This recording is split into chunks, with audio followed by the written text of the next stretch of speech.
The flashlight beam cut a trembling path through smoke so dense it felt alive, pressing against Claire Dawson's mask and lungs.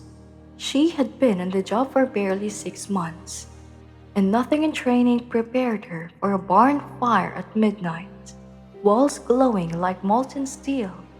Every creak overhead sounded like a death sentence waiting to fall. Then came the sound that stopped her heart. A bark, ragged, desperate, still clinging to life. "Buddy," he shouted, the name cracking through her radio. Somewhere outside, Captain Reyes' voice thundered, "Dawson, out now!" But Claire couldn't turn back. She wasn't a seasoned veteran with ice in her veins. She was a rookie who still believed this work was about saving lives, even the four-legged kind. Through the smoke, her light caught him, a golden retriever pinned beneath a blackened beam, eyes wide with both terror and trust. The floor groaned under her boots. Above, sparks rained like burning snow. Every instinct screamed at her to run, but she surged forward anyway, because in this moment, between fear and fire, between obedience and heart, one question blazed hotter than the flames. Could she reach him before the roof gave way? When family isn't defined by rules but by love, how far would you go to protect yours? Comment below and subscribe for more powerful stories. 3 hours earlier, Claire Dawson was just another rookie trying to prove she belongs. At 23, she was the youngest member of Millbrook Valley's volunteer fire department, and the one everyone worried about, not because she lacked skill. Claire had nailed every drill, could don her turnout gear in record time, and had the kind of focus in training that instructors dreamed of. No, their worry came from something harder to measure, a softness, an unwillingness to look at emergencies like puzzles or statistics. Claire saw faces. She saw fear. She saw stories. "She's got heart," Captain Miguel Reyes admitted whenever the others muttered doubts. "But a heart without discipline gets people killed." Reyes knew. He had fought fire for 26 years, had carried bodies from homes when rookies hesitated, and had seen compassion turned into fatal mistakes. He liked Claire, saw her drive, her potential, but he also knew the fire ground didn't bend for idealism. It hardened or broke you. Claire didn't want to be hardened. She joined to help, to matter, to save lives in a world that often made little sense. But for her, lives didn't stop at human. Every creature pulled from wreckage, every animal reunited with its person, every spark of hope, those were victories that kept her going. The truth was, this belief came from fire too. When Claire was 12, her family's home caught fire. Her parents had made it out. The firefighters had pulled her brother to safety, but Max, her golden retriever, had been left inside. The memory haunted her in flashes. Orange light swallowing the hallway, the smell of melting plastic, and one last muffled bark that vanished into smoke. She had begged them to go back, but the captain's words were final. "We save who we can, kid." Pets aren't a priority. Max's empty collar had felt heavier than any loss she'd known. That night, Claire swore that if she ever stood on the other side of a fire line, no animal would be abandoned if she had breath left in her.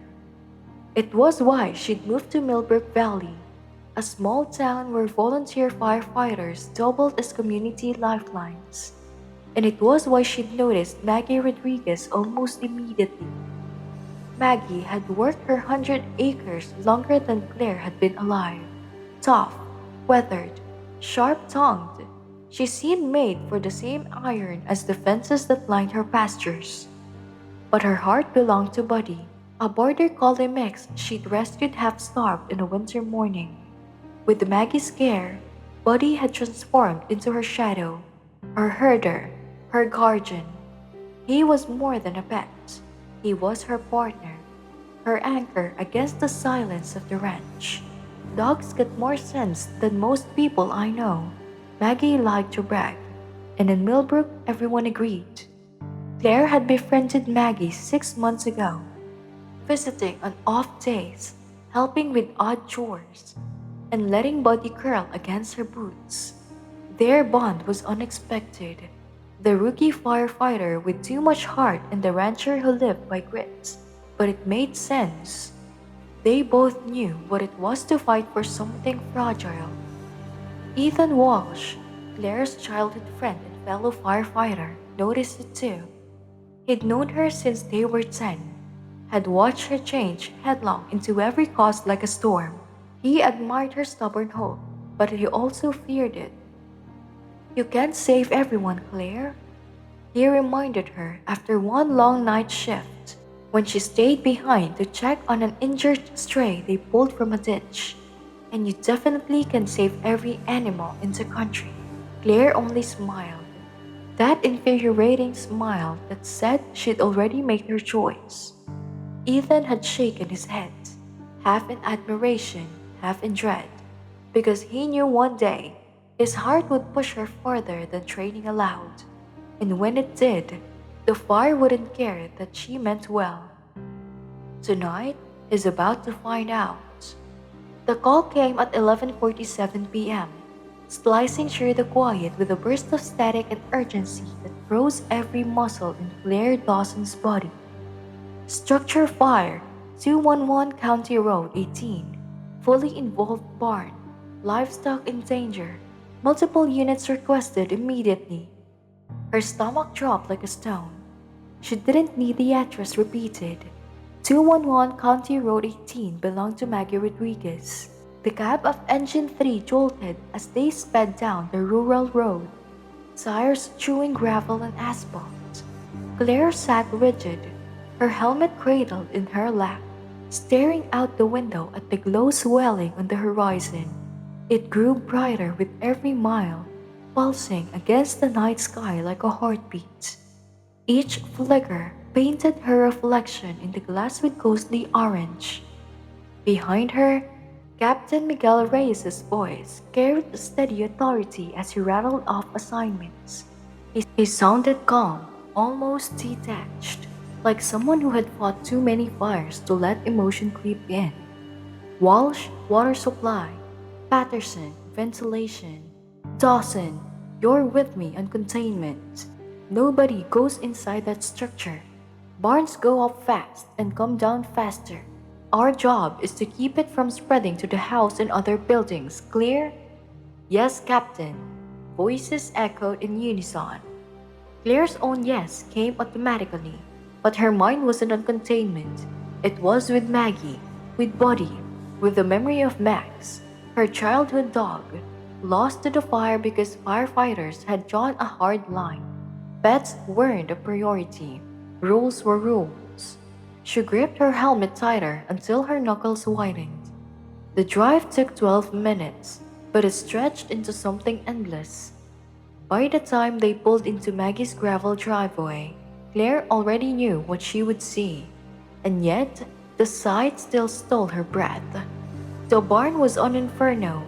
Flames glowed 30 feet high, curling into the sky in searing orange sheets. Sparks rode the wind like malicious fireflies, floating across the pastures towards the dry grass.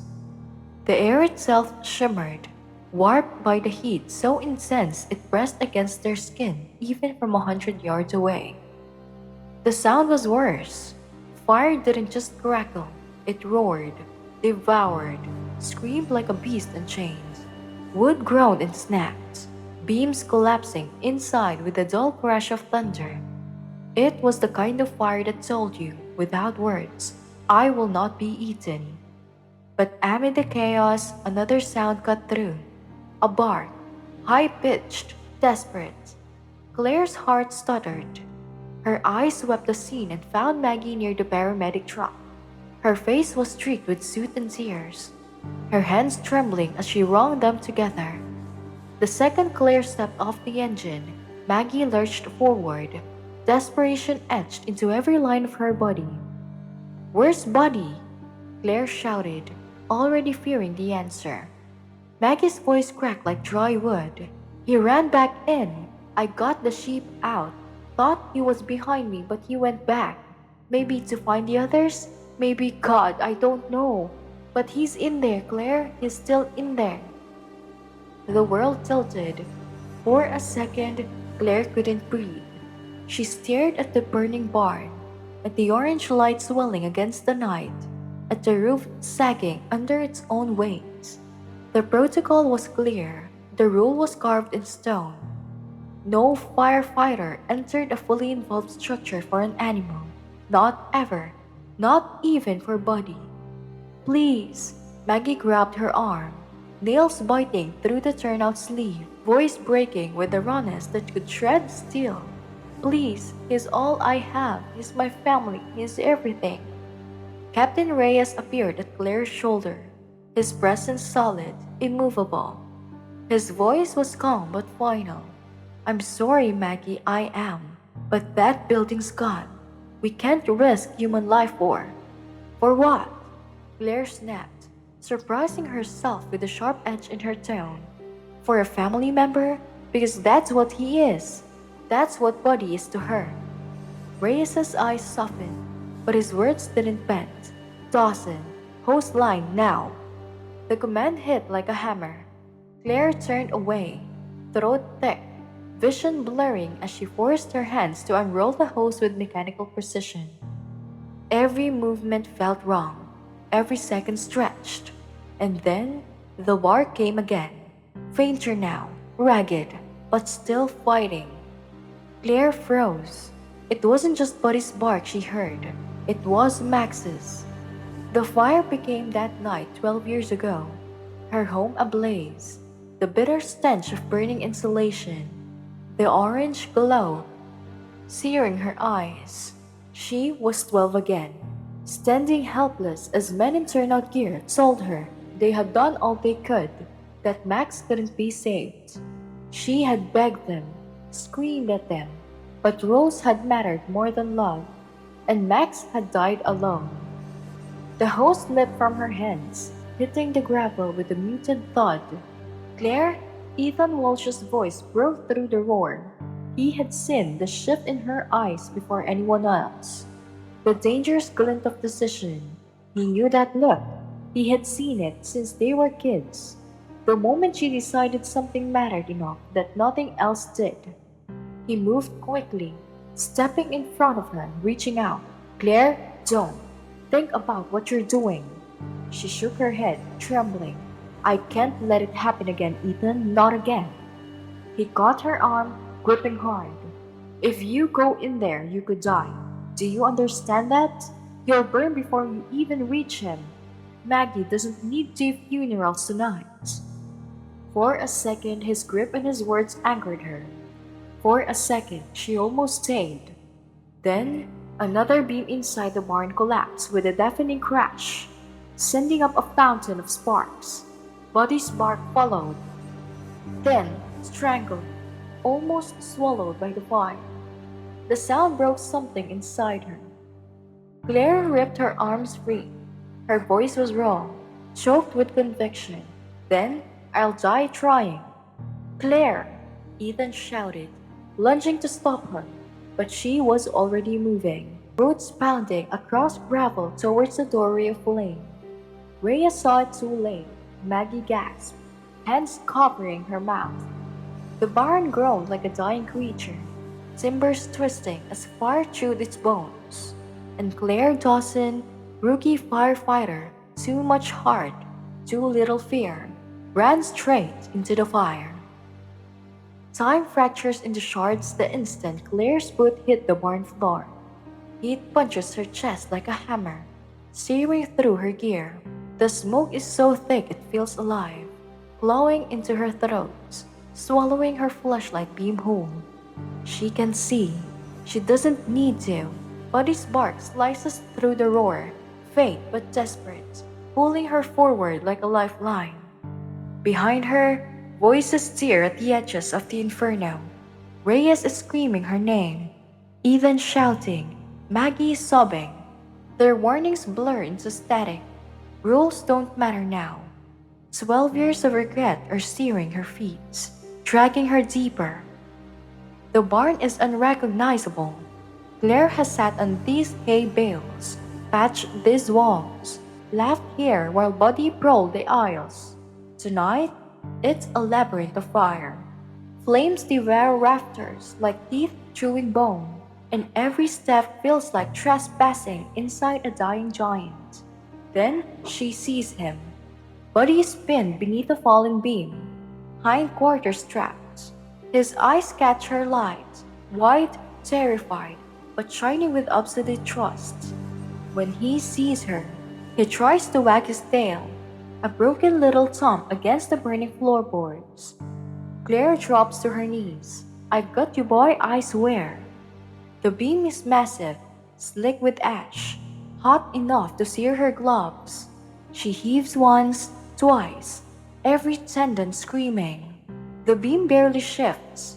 Above, the rafters groan and buckle, sending sparks raining like molten stars. One lands on her shoulders and hisses. She doesn't stop. Buddy whimpers, then, unexpectedly, tries to crawl towards her. He digs his paws into the floor, straining forward even as the beam crushes him down. Claire's heart lurches. He is helping her, trying to rescue himself to rescue her. She throws her shoulder under the timber, legs driving upward, a guttural cry tearing out of her throat. The beam rises an inch, two. Body scrambles. Then Claire's strength gives out. The wood crashes back, the sound like gunshot. Her breath falters. The regulator sputters. Black edges creep into her vision. Buddy licks her suit-strict glove as if urging her to hold on. His fate is unbearable. The barn convulses. A support beam splits with a scream of metal. The floor beneath her boots shifts, sagging towards collapse. She knows she's seconds away from being buried alive beside him. Claire curls her fingers around Buddy's collar. Not again, she chokes. I won't leave you. Then, with a deafening crack, the roof above them gives way, and the world comes down. Axes tore through wood as Captain Reyes and two other firefighters smashed their way in, silhouettes against the backdrop of flame. Ethan appeared with a charged hose line, blasting a stream of water that hissed and spat against the inferno. Claire! Ethan's voice cut through everything. Hands seized her, strong, practiced hands lifting, carrying, dragging her towards the breach. Another set scooped Buddy up, cradling him like a child. They burst out into the night air just as the barn gave its final groan. The roof collapsed inward with a sound like thunder, a storm of sparks spiraling 50 feet into the sky. The barn that had stood for 60 years was gone in seconds, swallowed whole, but Claire and Buddy were alive. The scene outside was a storm of chaos and relief. Paramedics swarmed, neighbors clustered, water arched into the night from hoses. Claire lay flat on the ground, an oxygen mask pressed into her face, her body trembling with shock. And beside her, Buddy was stretched out on a blanket, also receiving oxygen, his paws bandaged, his fur singed, but his eyes never leaving hers. Maggie broke through the crowd, her tough exterior crumbling. She dropped to her knees, clutching Buddy, sobbing with gratitude. She pressed one hand to Claire's, repeating "thank you" over and over, words too small for the depth of her relief. Captain Reyes stood over them, arms folded. His face was unreadable, carved from stone. Finally, when the paramedic lifted Claire's mask, he spoke. "That," he said, voice low and even, That was the most reckless, irresponsible thing I've ever seen a firefighter do. Claire nodded faintly. She didn't argue. He was right. But Reyes continued after a long beat. It was also the most courageous. His eyes flicked from her to Buddy. Don't ever do it again, but I'm proud to serve with someone who would. The words landed heavier than any reprimand. Ethan crouched beside her, torn between hugging her and holding back. He settled for sitting close. You scared me to death, he murmured. I scared myself, Claire admitted, her voice hoarse. They sat together in silence as the barn burned down to its foundation. Around them, the town buzzed with activity. Neighbors offering blankets, firefighters overhauling the smoldering wreck. But in that small circle of stillness, it was just Claire, Ethan, Buddy, in the rising dawn. Buddy shifted closer, resting his head on her trembling leg. She stroked his cinched fur, her chest still hitching with uneven breaths. The vet confirmed he'd survived. Burns on his balls, smoke in his lungs, but nothing beyond healing. Ethan broke the quiet. Why did you do it? Claire thought of Maggie's desperate eyes, of Max's absence, of the way Buddy had trusted her without hesitation. She thought of the kind of firefighter she wanted to be, the kind of human she refused to stop trying to become. Because someone had to, she whispered. Because he mattered. Because love isn't safe or smart or practical, but it's always worth fighting for. Ethan nodded, eyes glinting. He didn't say anything else. He didn't need to. Behind them, the barn smoldered, collapsing into ash.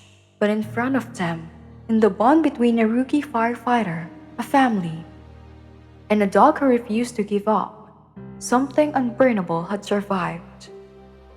Dawn breaks over Millbrook Valley like a fragile promise, painting the hills in pink and gold that feel too soft after the violence of the night. Smoke still lingers in the air, clinging to the charred remains of the barn. What once stood tall for 60 years is now blackened skeleton, beams jutting upward like broken ribs. And yet, against all odds, life carries on. The sheep graze in the far pasture, unbothered, as if to remind everyone that survival comes in many forms. Claire sits on Maggie's porch steps, hands wrapped around a chipped mug of coffee she hasn't touched. Her eyes keep drifting to the dog at her feet. Buddy sleeps in a warm patch of sunlight, his paws bandaged, chest rising and falling in a steady rhythm. Every so often, his legs twitch like he's running in dreams. For a moment, Claire can't help but fear he's relieving the fire. The thought squeezes her chest tighter than the smoke ever did. Maggie lowers herself into the rocking chair beside her, moving with the careful grace of someone who's lived through enough nights like this. She watches Buddy for a long moment before speaking. He saved you as much as you saved him, she says, her voice quiet but steady. Claire blinks, surprised. What do you mean? You've been carrying something heavy for years, Maggie replies, eyes still fixed on the dog. The weight of what you couldn't fix, what you couldn't save. But last night you did. You found strength when it counted. Maybe now you can lay some of that burden down.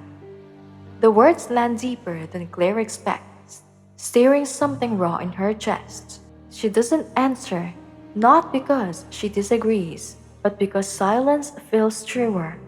The creak of boots on the porch breaks the moment. Captain Reyes appears, lines of exhaustion cut deep into his face. He sits heavily on the porch rail, looking out at the ruined barn. You look like hell, Dawson, he says. Feel like it too, Claire answers. He nods once, then takes a breath. What you did in there was reckless. You disobeyed a direct order. You risked your life and nearly forced us to risk ours. Claire braces, ready for the lecture she knows she deserves. But Reyes continues, his voice softer. It was also the bravest damn thing I've ever seen. You reminded me last night why we do this. Not for the rules, not for the paperwork, for the lives that matter, even when they're not human ones. He pauses, then looks her dead in the eye. I'm recommending you for commendation, and if you ever pull a stunt like that again, I'll wring your neck myself. For the first time since the fire, Claire laughs, shaky but real. Fair enough. Reyes pushes off the railing and heads back toward his truck, leaving Claire and Maggie in stunned quiet. A few hours later, Ethan arrives with grocery bags in his arms and dark circles under his eyes. He doesn't knock, just sets the bags down and lowers himself onto the step beside Claire. The quiet weight of his presence steadies her more than the coffee ever could. You scared me half to death last night, he says. I scared myself, Claire admits. They sit in silence, listening to the crackle of embers where barn once stood. Finally, Ethan speaks again, his voice low but certain. I'll never forget it. The way you ran towards the fire instead of away. The way you chose love over safety. It was the most terrifying, most beautiful thing I've ever seen. Claire turns to him, the weight of years of friendship in her gaze. I'd do it again, she whispers. I know, he replies, his voice low. That's what scares me, and that is what makes you a great firefighter. The words hang between them, steady and unshakable. Claire lets them sink in, not as something new, but as a truth she finally allows herself to believe. Buddy steers then, dragging himself upright to rest his head on Claire's knee. His brown eyes are the same ones that met hers in the fire, filled with faith that she would come. His tail thumps once again at the porch, soft but sure. Claire strokes his fur, glancing out at the valley. Neighbors are already beginning to arrive, drawn by Smoke and Judy, carrying tools and lumber, ready to help rebuild. The barn will rise again, life will continue, altered but not broken. And in that moment, Claire understands. Some stories don't end in ruins, they begin in ashes. She takes a long breath of morning air, smoke and sunlight mingling in her lungs. For the first time in years, she feels light. Because when the fire came, she didn't run away. She ran towards it. And love, reckless, impossible love, was enough to carry them all home. Everyday heroes are all around us.